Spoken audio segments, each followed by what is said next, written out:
And tonight we have a very special show with Baldwinsville, and that is with the Baldwinsville Bees Boys Soccer team, who is 14-2. Please show them some love.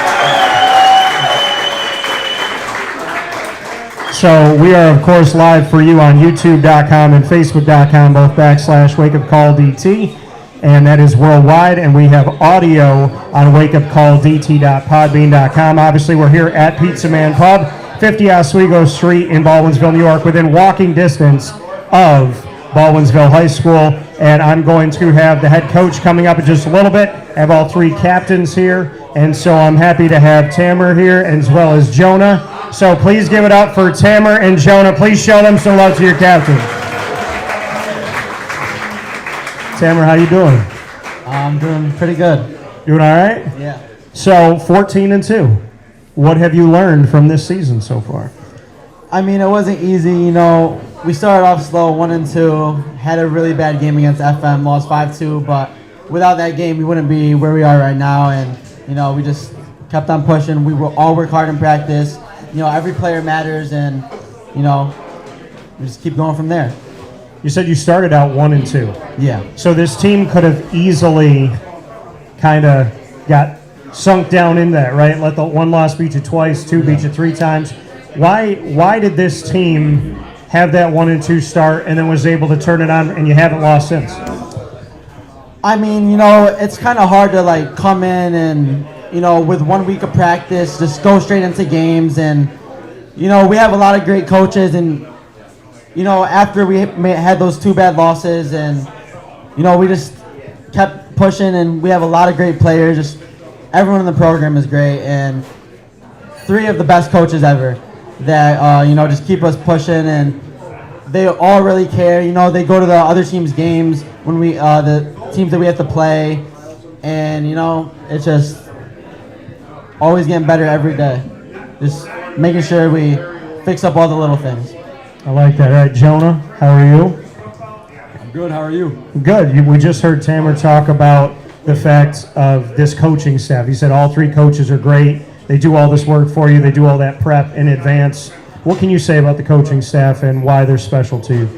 I think they really, really care about the result and like all the little things, and they really want to win. And, you know, that's such a big part of the program is winning, and they've really shown that. What is it about this coaching staff that's brought out the best in you personally? Every day we show up, we don't fool around. Maybe once in a while, but, you know. If there was somebody to be the person that's hardest to get focused and practice, who is the class clown, one that needs to focus, one that kind of can't stop laughing? Yeah, I got two people that come to mind. I got John Bojo and my boy Joey Salam. Okay. So John and Joey, where are John and Joey? Are they in the back? They're back there probably fooling off. Okay. Why did you pick John and Joey? John and Joey, I don't even know where to start. Joey, both of them really like to talk, let's just say that. They like to talk? Yeah, they really... Trash talk? Talk in general. They love talking. Okay, all right.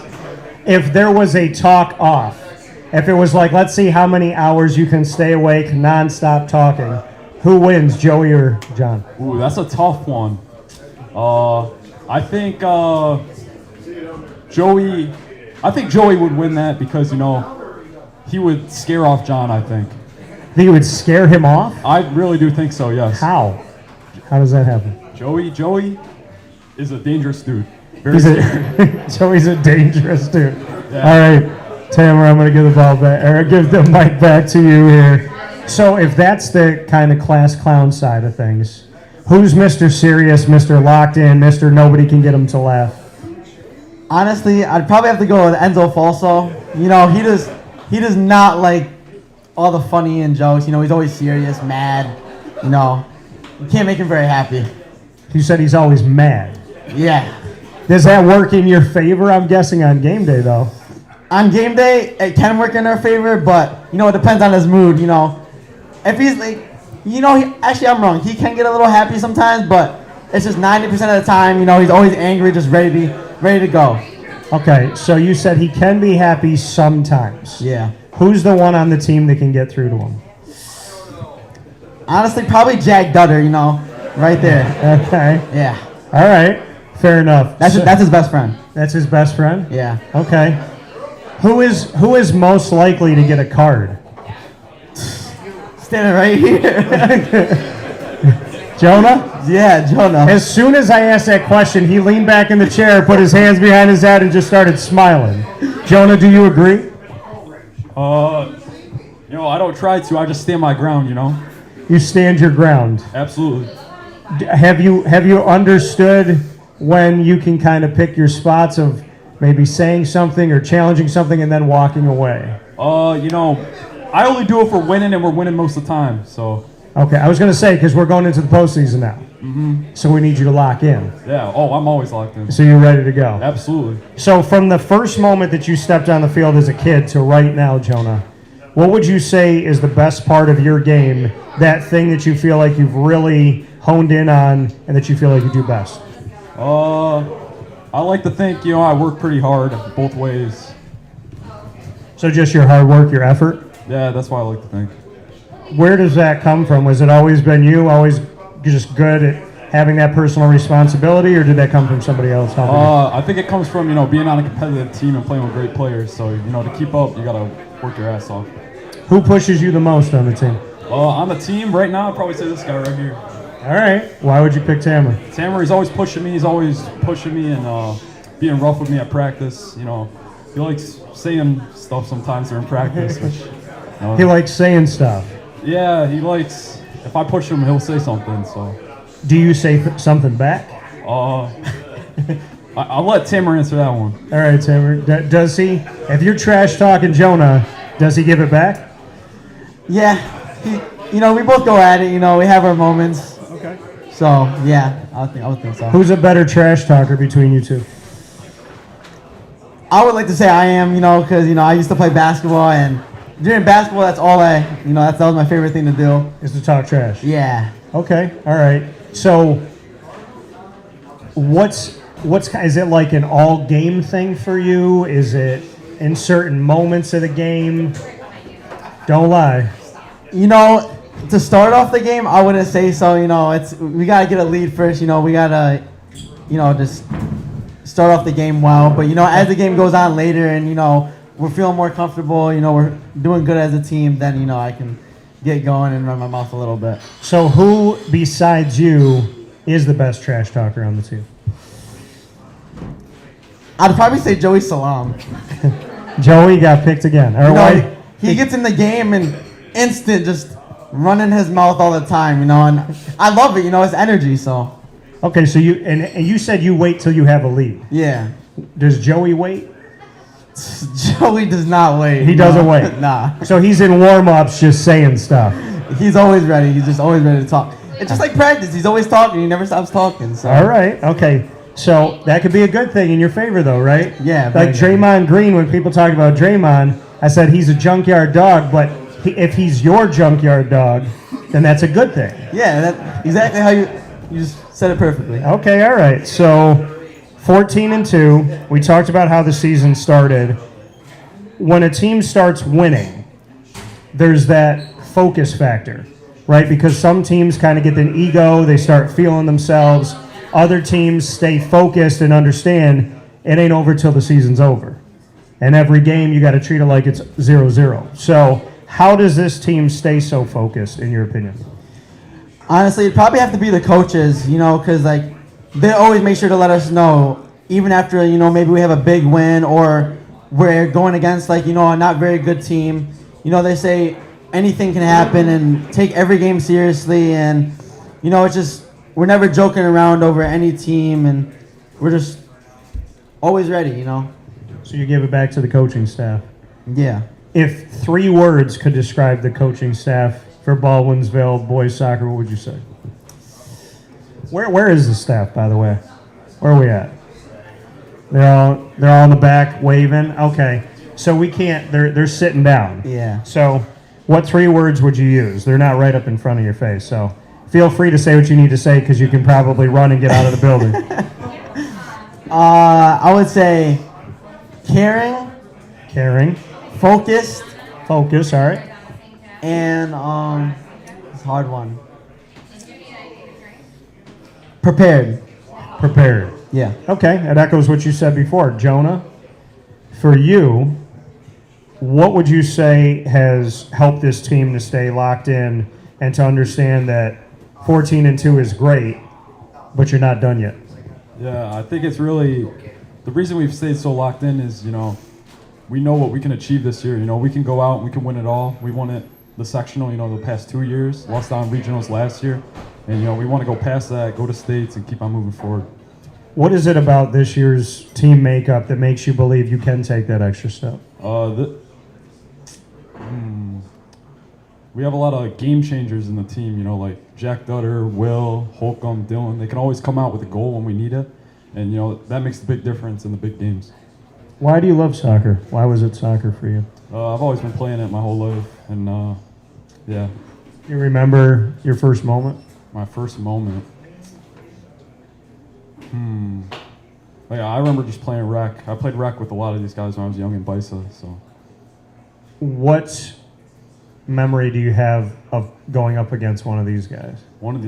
Right here, Aiden Griffin. I remember going against him, and I was like, "Who the hell is this guy?" He was like a foot taller than me. That was your thought. How old were you? Oh, probably like 8 or 9. So has he been like 6 foot tall the whole time? Dude, he's just been huge. He's probably been at least 6 or 7 inches taller than me. Okay, fair enough. Yeah, always. Tamer, what about you? Who on this team do you feel like? I mean, when you go back and you think about your memory of playing, who is that person that really has been such an awesome challenge? Honestly, I'd probably have to say Jonah, because we both play club. We've been on the same club team for about 3-4 years. We've both been on playing modified since 7th grade. I've always been there with him. He's always been there with me, and we just see each other all the time playing soccer. Summers we train together, and he's just always nonstop. That's why we both have a competitive spirit, and that's why we're always just competing. It's all love. Oh, I can appreciate that. Before we jump into rapid fire, we always do Tell Me Something Good. You guys have already done this to a certain extent, but tell me something good about Jonah. He's a competitor, and he always cares about you. Even if we might have our moments where we get mad at each other. At the end of the day, we're always still here for each other. We're just, we never just are too rude to an extent or get mad at each other to an extent. We're just always here for each other. All right. So even when you get heated, there's that level of respect. Always have the respect. All right, Jonah, what do you have for us? Something good about Tamer? Tamer's really competitive. That's something every team needs. I remember when we were younger, and he wasn't on my team. I'm not gonna lie, I kind of hated him. I remember one time I played against him. It was at Jones Road. He pushed one of my teammates over and then walked over him like he was the toughest guy to ever live. And that kind of pissed me off. But now that I play with him, I really like having him on the team. Yeah, like I said, when it's your junkyard dog, it's your junkyard dog. Yeah, so. absolutely. All right, let's play some rapid fire. It can be any question, any topic. We have to answer it. I'm very concerned because you said, should I ask the question that I was thinking about walking here? And I have no idea what this question is going to be. So what do you got for me? All right. If you were in New York City and you had to be a sewer rat or a pigeon, what would you be? I was just in New York City last week. Would I be a sewer rat or a pigeon? Man, what a question. And also, just to add, the rats, they're thriving, they got food. Yeah. I think there's more rats per capita than people in New York City, believe it or not. It's crazy how many there are. They're big too. Yeah. Have you been in New York City? Not really, no. Okay. Well, if you come into contact with a rat and you're walking down the street like I've been and you see one, you kind of just have to have it's kind of like meeting somebody in the mob. You just kind of keep your head down, you keep walking, you hope that they don't, speak with you about anything, and then you just go on with your life. So I'm not going to be a rat because if I'm a pigeon, I can fly, I can get above the smell, and if somebody bothers me, well, then I can let something loose, right? Can't I? So if I need to use the restroom, I can use it from the air, and I don't want to be like a rat in the sewers and all that's just nasty. So I guess I would be a pigeon, because some people feed the pigeons, and they can fly away, and they can stay away from the smell. So that's what I would say. All right, Jonah, interesting question. All right, Jonah, let me see here. If you came out to one song and one song only in the postseason, when they announced your name for the Baldwinsville Bees, what song would you come out to and why? I'm going to say 9 by Drake. Just because on the way to the sectional final last year, that's what I listened to. And, yeah. 9 by Drake. Yep. All right. Tamer, what do you got?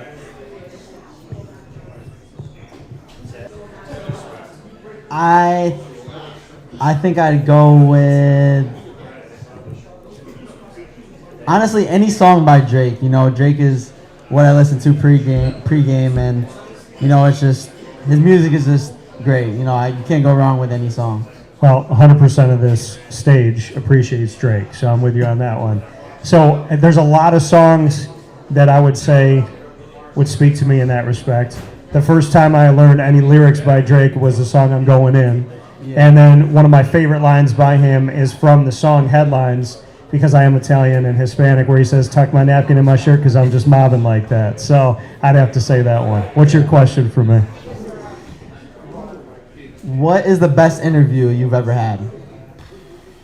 That's tough. I would say, I'm going to throw a curveball. So Superpowered Pop, outside of Wake Up Call, we have a bunch of shows. And there's an entertainment show called Superpowered Pop. And down in New York City, we covered New York Comic Con. This was year 7 or 8. And I got to talk with Michael Chiklis, who played the original Thing in the Fantastic Four. And so he said, he's like, people thought that when he said it was like that catchphrase, it's clobbering time, they thought that it was like, he went to the studio and that they did something to his voice. It was just him, and I asked him if he would do it. And he looked right into the screen and he did it, which was huge, because like people all over the world want to hear like a guy like him do his catchphrase. So it was cool that he did it on the show, and it was just really nice to speak with somebody. And we talked about social media and bullying and how people should really think about what they say and how they carry themselves, and how important it is to be kind to people. And if you're willing to attack somebody in general, that says something about you and your lack of character. If you attack a stranger, it kind of speaks to mental illness. And so he said, he was like, if you're going to go attack somebody that you don't know on social media, you should probably seek psychiatry, which is good, and everybody should talk to somebody if they feel the need to. But there's something to be said about the illness in our society of people just word vomiting online. And so he actually talked a lot about the importance of being kind online and just carrying yourself with kindness and generosity and care, and just treat people the way you want to be treated. So it was a really good interview, really good conversation. Yeah. Well, I'm going to let you guys, before we get Coach and your other captain up here, I'm going to let y'all question each other for one. So Tamer, you get to throw Jonah on the hot seat. Any topic when you're ready.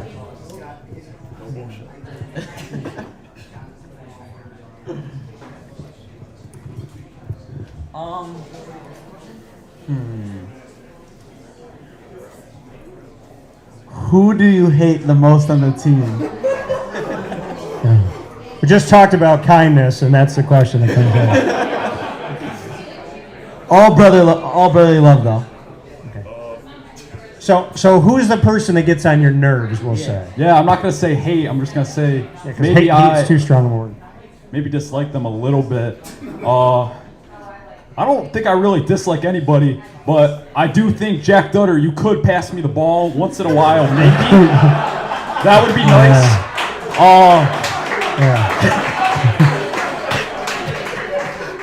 I like that you said it.